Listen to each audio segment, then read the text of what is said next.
Hello ladies and gentlemen, I am the Omni viewer, and welcome to Omni at the Movies. Only in this case it's Omni at the Netflix queue because it's a streaming movie rather than a theatrical one.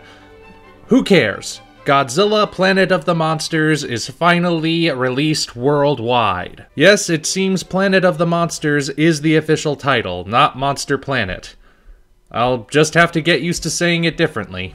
Now, if you've been following me since 2017, you know I've been really concerned about how this movie will turn out, seeing all sorts of warning signs that perhaps it wasn't going in a direction that would be any good. But you would also know there were some positive bits of news in there, and that I wasn't determined to hate this movie. I was always going to give it a fair shot. After all, if I could wind up liking Godzilla 2014 despite all of the warning signs that it would turn out to be bad, why couldn't the same thing happen here?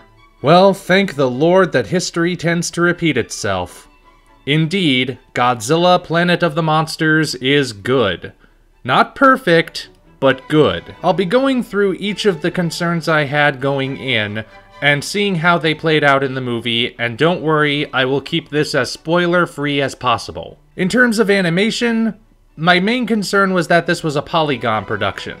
Polygon had produced two other anime series for Netflix, Knights of Sidonia and Ajin, neither of which I was really able to get into, and a large part of that was due to the off-putting animation. It's not that it was 3D CGI, mind you. It's that it was three-dimensional human characters moving like two-dimensional characters, and giant robots and giant monsters that moved as if they had no mass to them. Even in the vacuum of space, that just looks weird. Granted, there were other reasons why I didn't get into the series, but the visuals were part of it. I also had acknowledged, though, that these shows didn't really have big budgets, being Netflix originals. So I figured that if Polygon had the backing of what is arguably the biggest Japanese studio ever, that could make all the difference. Turns out it did. The human characters look much more natural in their movements and designs.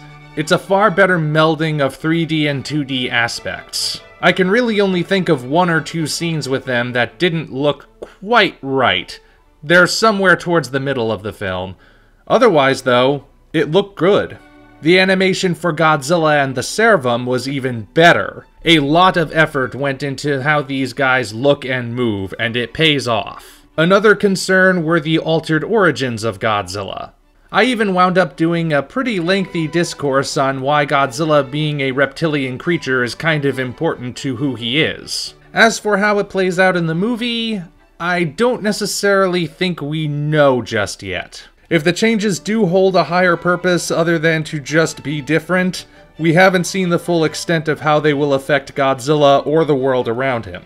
Hopefully this is addressed in the sequels. However, there are some interesting twists regarding Godzilla that I can't tell you without getting into some major spoiler territory, but let me just say, that particular change is something I think works. My other really big concern was the possibility that Godzilla would hardly be in this film, which I'd suspected because we kept getting a lot of concept art that didn't show hide nor hair, scale, fin, whatever, of anything resembling a monster. Turns out, I was right again. One of these days, you guys are gonna realize I'm better at predicting these sort of things than you think. It's true, Godzilla hardly gets any screen time in this movie. Much like Godzilla 2014, he is not physically there for the vast majority of it.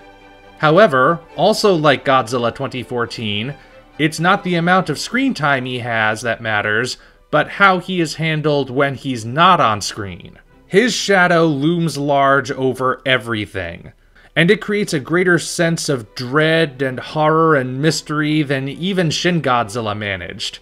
Then again, I don't really think Shin Godzilla managed that at all, so take that as you will. So yet again, even though I was right, and I'm not going to let you forget it, just like I won't let you forget the other time, I do think it was handled well. That being said, I'd like there to be more Godzilla in the sequels, please. Speaking of predictions, this is a bit spoilery, but since we already know we're getting sequels, I don't think it's that big of a deal to say.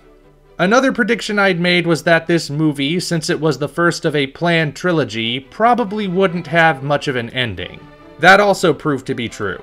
I won't say anything more than that, but it is very clear that Planet of the Monsters is part 1. It's a good part 1, but that ultimately does mean it's not a complete story, so you have to factor that into the final equation.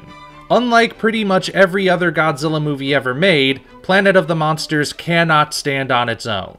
That pretty much addresses my major concerns. As for everything else, like I said, it's good. The characters are fairly well realized. Not all of them are deeply nuanced or anything, but they're still good characters. There's nothing repulsive about them, and none of them feel gratuitous or useless.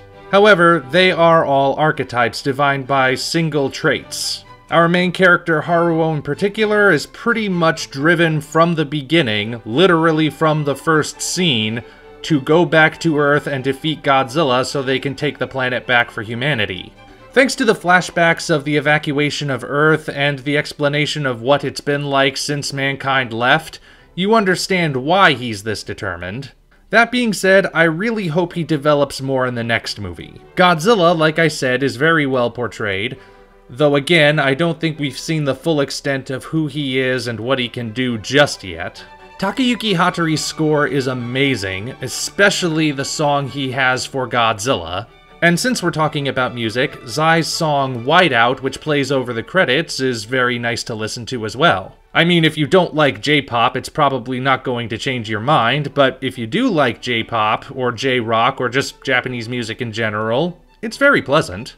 There are some interesting themes introduced regarding the two alien races that accompany mankind, though again, I don't know that we've seen the full extent of where they can go with it just yet. The action scenes are very well handled, allowing us the sort of thing we've never seen in a Godzilla movie before, largely because it's the kind of stuff that can only be achieved in animation. Actually, pitting the fast-moving human vehicles against the slow-moving Godzilla creates an interesting visual contrast that I appreciated. And beyond all of that, I don't really know what else there is to say. The only other thing I will tell you is that you should stick around to the end of the credits. Yes, there is a stinger. I won't say what it is, but it is there, so don't turn the movie off once the credits start rolling. So there you have it. Godzilla Planet of the Monsters is good. Now we await the sequel. Man, do I hope Mechagodzilla looks better in motion. If you've managed to see the movie, feel free to leave your thoughts in the comments section below. I must admit, I'm curious to see if I've wound up on the opposite side of the fandom yet again. Considering I was dreading Godzilla 2014 and then wound up loving it while everyone else was disappointed, if that happens again, the whole process will have come full circle. Not that I'm hoping for that, mind you. Well, anyway, you know the drill. Until such time as we meet again, this is the Omni Viewer, signing off.